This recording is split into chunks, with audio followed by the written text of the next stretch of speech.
Morning, Bill. And this Fox News alert now. The State Department is ordering U.S. diplomats out of Beirut due to security concerns there. The State Department also recommending that U.S. citizens in Lebanon and in southeastern Turkey limit their travel. Meanwhile, there is a new video that was obtained by the New York Times, and it is raising a lot of questions about the rebel fighters in Syria, known as the opposition. There are many groups that fall under that category. The New York Times came out after this photo was published and said that the video is from last year. It's from 2012. The video itself is far too graphic to show you on television, but that's the still image. And it shows rebel fighters standing over captured Syrian soldiers. The video shows the rebels pointing a gun at the shirtless men as the camera rolled. These soldiers who you see bent onto the ground were then summarily executed.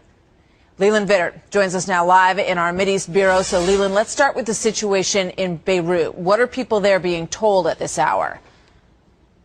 Oh, U.S. embassy employees, the non-essential embassy employees, are being evacuated. Probably more tellingly, U.S. citizens are being urged to leave Lebanon. And this all comes down to the risk of retaliation. Remember, Lebanon is mostly controlled by the militant group Hezbollah, financed by Iran, and a leading ally of Syria. In fact, many Hezbollah fighters are in Syria fighting for President Bashar Assad right now. The Syrians and the Iranians have vowed revenge. That could come in the form, of course, of a Hezbollah attack perhaps on Israel. Could also come in the attack on U.S. interests inside Lebanon. The founder of Hezbollah was one of the people behind the original attacks on U.S. interests in Lebanon, that being the 1980s bombings of not only the embassy there, but also the Marine barracks. So there's a lot of history here. The Lebanese security forces do not have a lot of control over Hezbollah and what it might do. Clearly, there's some intelligence now on the ground that says Hezbollah may very well be planning something. We've also heard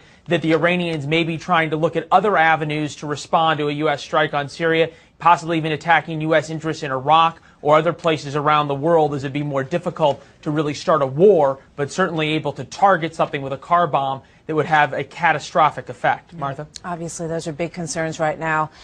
Leland, back to the rebels who are pictured in that picture on the front of the New York Times, which is a very disturbing one, and the video that goes along with it is even worse. What do we really know about the rebels who are operating in Syria?